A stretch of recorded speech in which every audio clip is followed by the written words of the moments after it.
Hello दोस्तों, स्वागत है आपका हमारे इस यूट्यूब चैनल पे। तो दोस्तों, इससे पिछली वीडियोस में हमने 2 वीडियो प्रोवाइड की है, उसमें हमने समाज को कंप्लीट कर लिया है।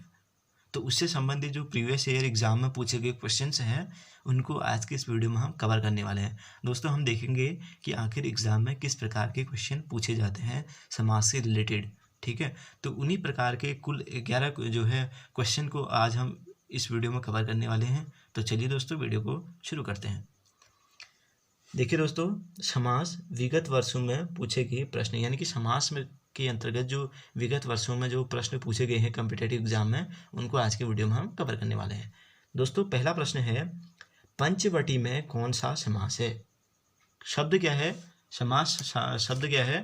पंचवटी। ठीक है, तो पंचवटी में कौन सा शब्द समास है, ये हमें ज्ञात करना है। ठीक है, अगर हम शब्द को देखें, पंचवटी को देखें, तो ये क्या आ रहा है? पहला शब्द क्या आ रहा है? पंच। ठीक है, पहला शब्द क्या आ रहा है? पंच। पंच का मतलब क्या होता है? पाँच। ठीक है, पंच का मतलब क्या होता है?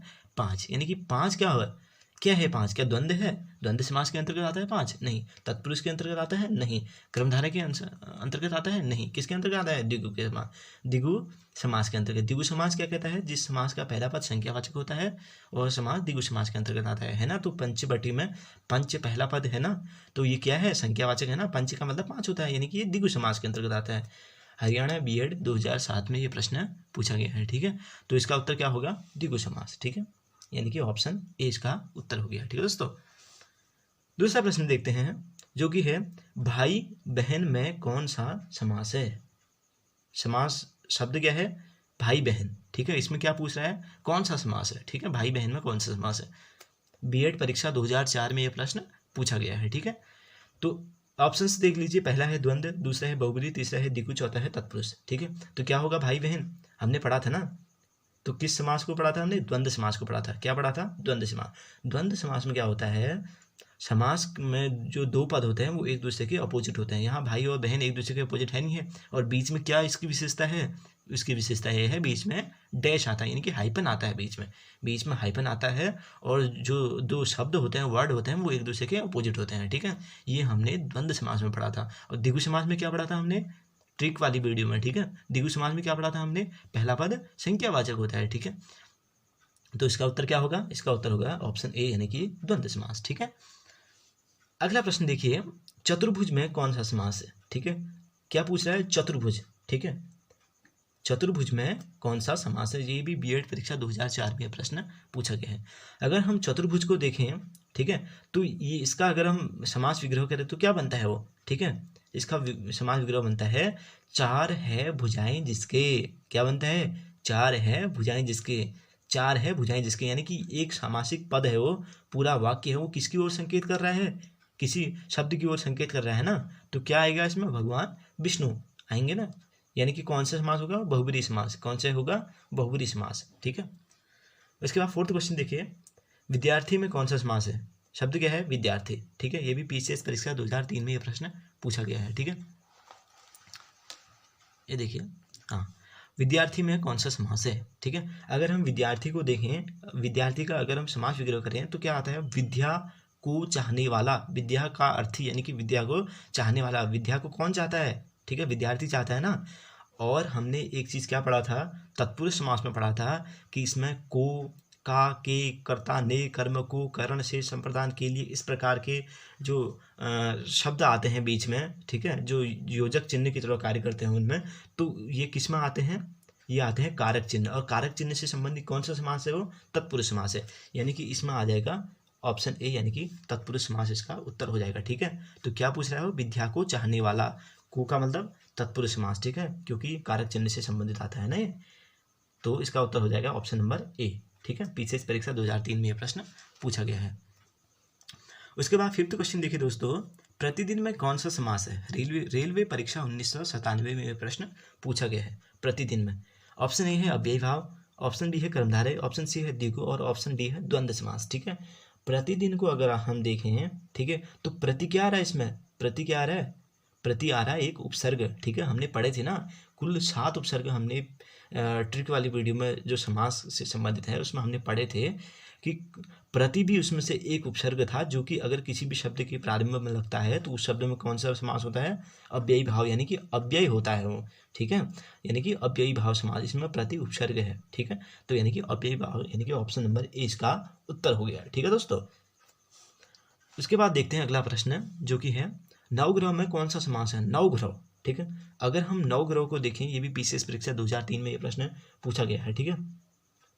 नवग्रह को अगर हम देखें तो नव क्या आ रहा है इसमें, नव का मतलब क्या होता है, नौ, नवग्रह, नवग्रह से संबंधित जो शब्द होता है वो नवग्रह आता है। और नव क्या है, नौ क्या है, नौ द्विगु समास के अंतर्गत आता है ना, संख्यावाचक है ना, यानी कि ऑप्शन नंबर ए इसका उत्तर हो गया, द्विगु समास, ठीक है।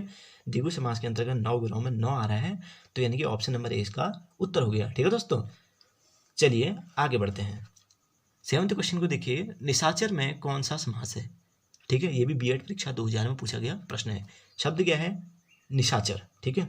निशाचर को अगर हम देखें, इसका हम समास विग्रह करें तो क्या बनता है, निशाचर, निशी यानी कि रात, ठीक है, रात में, चर यानी कि विचरण करने वाला, रात में विचरण करने वाला।